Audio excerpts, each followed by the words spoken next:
Bratislava má podivuhodnú polohu. Leží na horách i v nížinách, na oboch brehoch Dunaja i oboch stranách hôr, na súši i na ostrovoch.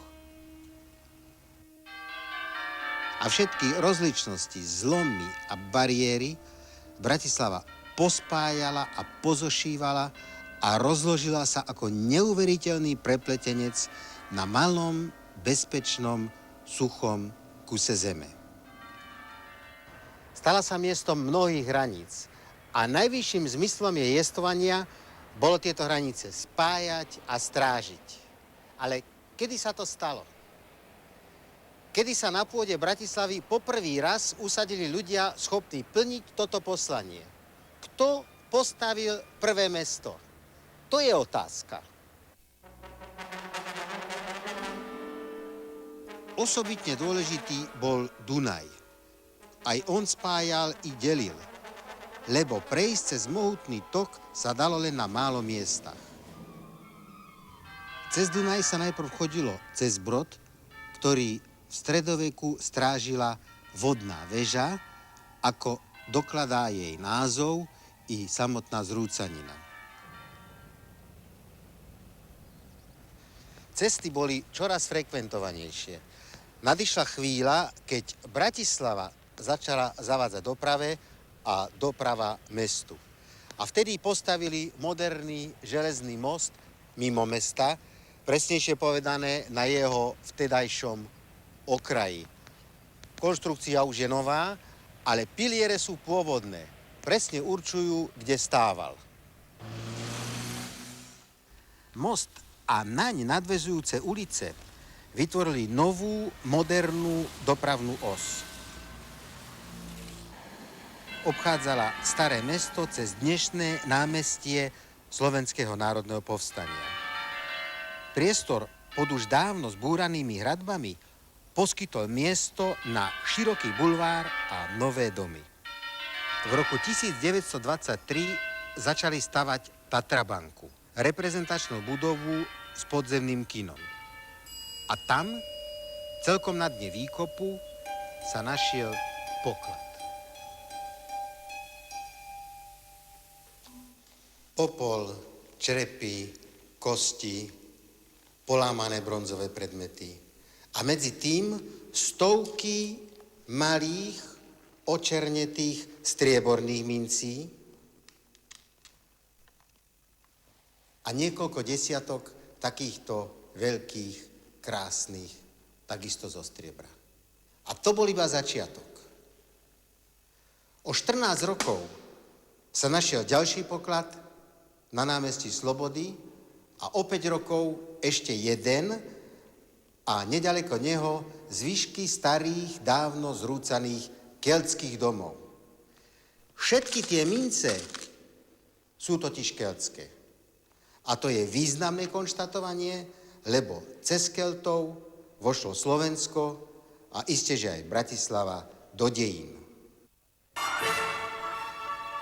Keľti, po latinsky Galovia, sú prvým antickým národom na našom území. Prvým národom, ktorému poznáme meno. Cez Keľtov sme vošli do nového kultúrneho sveta starovekého písomníctva. Kolíska Keľtov leží ďaleko od Bratislavy, pod Alpami a stredonemeckými vrchmi. Na brehoch Vltavy a Sény, ďaleko od nás, ale blízko antického sveta. Cezeň sa Keľti dostali do kníh už pred 2500 rokmi. A teda nepriamo aj my, lebo Keľti sa rozťahovali, mocneli, útočili dokonca na Rím, prišli aj k nám a usadili sa tu.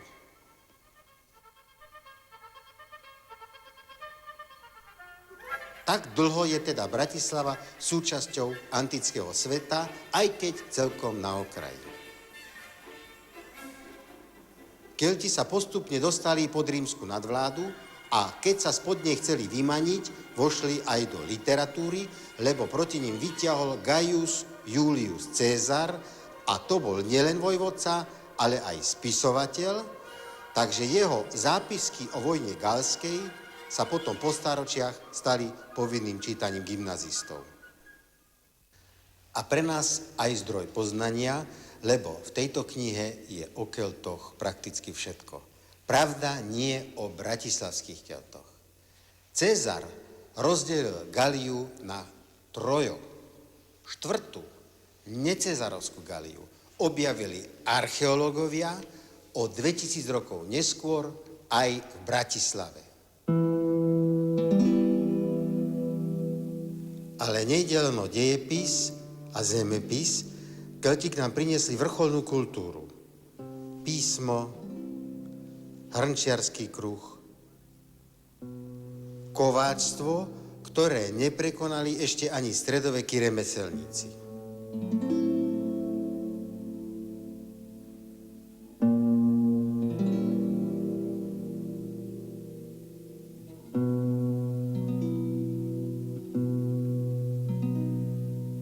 Kto si raz povedal, že pre Rimanov boli všetci barbarmi, ale bez Keltov by sme boli iba divosí.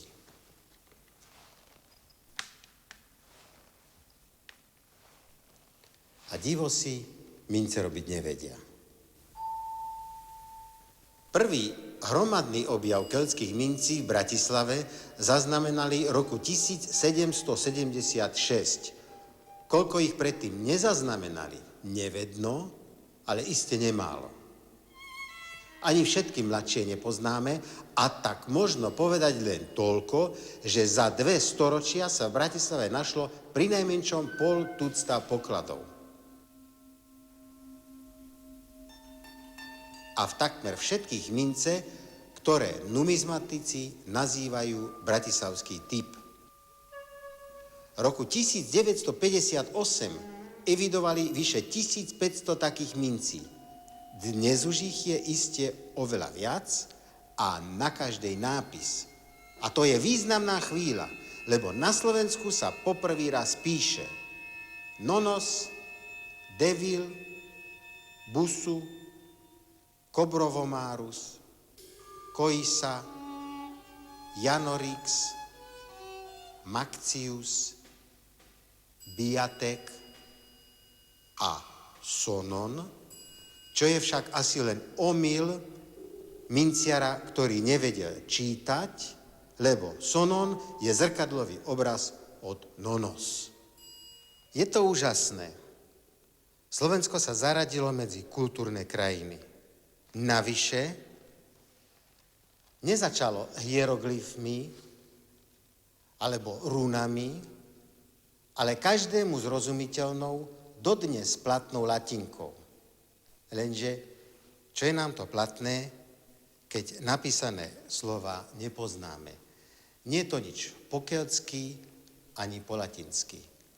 Pravda, ani dnes sa na minciach nepíšu romány, ale mená a názvy štátov. Za takej situácie sa nápisy na bratislavských minciach menia na akúsi kabalu.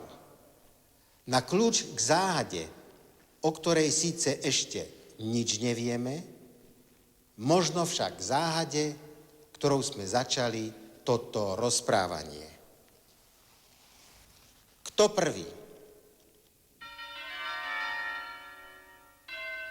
Možno je meno zakladateľa Bratislavy priamo napísané na niektorej z mincí, lebo slovo Rix je zrejme Rex a Rex je kráľ. Toľko kráľov isté, že by nemohlo, ale v časoch, o ktorých hovoríme,